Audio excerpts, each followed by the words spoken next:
вчера или позавчера.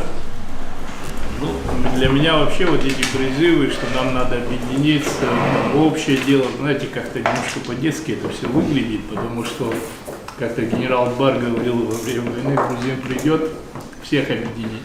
Так что лучше этого не делать. Надо понимать, когда мирная жизнь, надо понимать предвоенное состояние. Эти призывы, они ни к чему не приводят. Каждый нормальный человек должен головой думать. И многие вещи отбросить. Вот. Политикой заниматься любят в Абхазии многие. Но порой не всегда просчитывают конечный результат. А сегодня мое мнение такое, что немножко политика должна быть более мобильной, более закрытой, более целенаправленной. Это все должно проводиться на уровне государства и органов государственной власти. Если мы хотим сохранить народ, сохранить нашу государственность. Других вариантов нет. И органы государственной власти должны действовать строго в соответствии с законодательством Абхазии и взятых на себя союзнических обязательств. Будет это будет мобилизация, будет это будет все остальное. Понимаете, пока спикер парламента не выступил, никто толком не мог населению разъяснить, распространяется ли на территории Абхазии мобилизация или не распространяется. А военком вообще ввел всех в заблуждение. Так же нельзя, законы знать надо.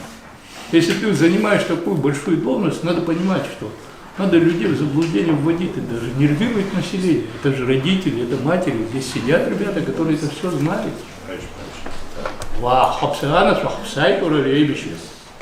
Они اتخذوا يبشوا ظروف يحضروا خليه.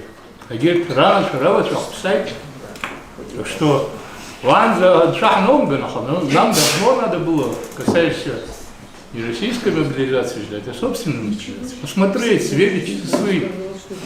Не прятаться. Да, мы порой Абхазию, я вот в социальных сетях, особенно молодежь, там, кулаками там машет, понятно.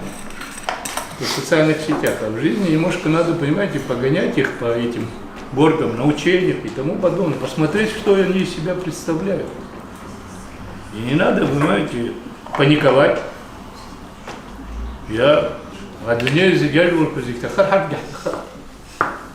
Мы должны четко понимать, что мы независимое государство, если у нас своя конституция, мы строго по этой конституции будем действовать.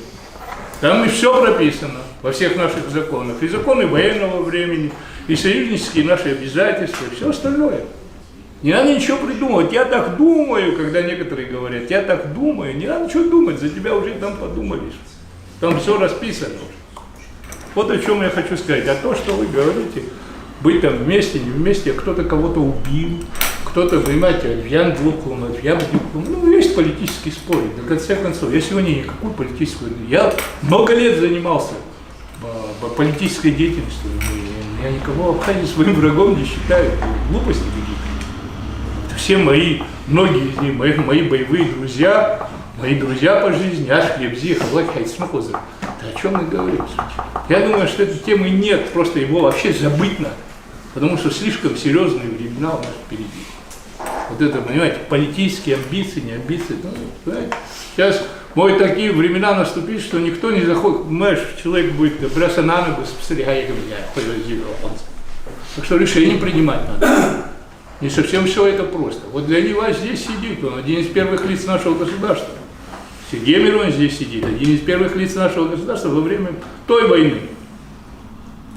Как это все тяжело принимать решения. Мы можем к этому прийти. Так что надо всем успокоиться, но, как говорится, и последнее, что я хотел бы сказать, особенно Сергей Миронович, обращаясь к вам. Мы все время о нашем стратегическом партнерстве говорим. Союз. Вы там не найдете, а? Стратегический союз у нас, не партнерство, это ошибка наша, когда мы говорим, что вы стратегический партнер. Он говорит, давайте мы его назовем союзом. Не союзом. Ну, есть, понимаешь, есть там пункты расписаны. Но, понимаете, все время нас в чем-то там обвиняет, какую-то землю, что-то не так. Ну, там же четко прописано перевооружение вооруженных сил Республики Абхазия. Соглашение. Соглашение. Все правильно. Ну, вот, давайте, мы что, все время, у нас не наступило время в оперативном... В течение 3 лет, кстати. Да, нет, ну хорошо, 3 лет мы играли в политику. Сейчас да, сама Россия в той ситуации. Ну что, вот абхазский фланг надо открытым оставить? Кто бы как не хотел, я не хочу, здесь наши вот сестры сидят, мама сидит здесь, Юлия Михайловна моя родная. Пехота будет абхазская, ребята. Хотим мы, не хотим, пехота наша. И не надо бояться. Я вам честно скажу. Вот Лесик, ребята, наши боевые друзья не дадут соврать. Самая большая проблема той нашей войны, у нас не было высококвалифицированных офицеров. Всех. У нас в этом плане сейчас золотая молодежь. Не хочу там сотни ребят, До 1000. сотни ребят, которые получили специальное военное образование. Так что мы на 10 голов выше той ситуации. Но насколько мы мобилизационно готовы, насколько мы в вооружении готовы, вот эти все вопросы сейчас надо оперативно перед стратегическим партнером ставить. Нам надо вооружаться. Других вариантов нет. Если мы будем только сидеть разговаривать, то у нас ничего никогда не получится. И враг поймет, что потом не получилось, как в Харьковском направлении. Говорили одно, а реальность была другая. Там, где бригада по 40-50 человек сидела, где бригада должна была сидеть. И враг пронюхал и прошел. То же самое с нами может произойти. Мы все время там кулаками показываем там, в интернете, а враг-то нас видит насквозь. Так что здесь органам государственной власти оперативно надо работать. Мы все должны встать в строй. Потому что ситуация крайне серьезная, но я бы никому не советовал бы паниковать. Людей беспокоит один единственный вопрос. Как бы не было войны? Вот как надо нам сделать, чтобы не было войны? Говорили, надо заканчивать. Надо конкретные дела. Надо все сделать, чтобы не было войны. Да, надо сделать все. И в плане мобилизационных, подготовительных и политических, всяких, понимаешь, всяких движений, которые даст четкий ответ главному нашему врагу. Сунетесь, получите. А пока мы будем вот так разговаривать, я почему здесь, Лесик, правильно мой ты сказал, что я лишнее сказал в плане военного. Нам надо, понимаете, более другой обстановки, более другой. Сырал вообще, Лесик, всех из вас выходит.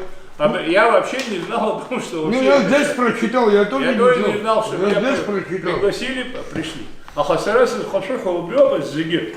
Знаешь, людей беспокоит один вопрос. Действительно, брей то зигиш хохана, иш хохана зурешо. Давайте все, потому что, как бы мы, кто не хотел, сегодня мандат народа у этой власти. Есть президент, есть кабинет министров, есть парламент. Они должны сложить мозги и дать народу четко ответ. Шаг 1, шаг 2, шаг 3. Какие пути нам делать? Подсказывать советников, каждый второй абхазец хороший забит. Но решение надо принимать, и обществу четко это все покажет. Тогда и враги поймут, и друзья поймут. А то Шавер, это ничего не дает, ребят. Мы уже 30 лет говорим. А наступило время действовать. Вот моя позиция. То есть наша власть, я так понял, Руслан Алексеевич, вполне может решить все внешние угрозы, в том числе и внутренние. Она возглавить должна все. Народ решает. А возглавить мандат народа сегодня у этой власти, ребята. Ну, можно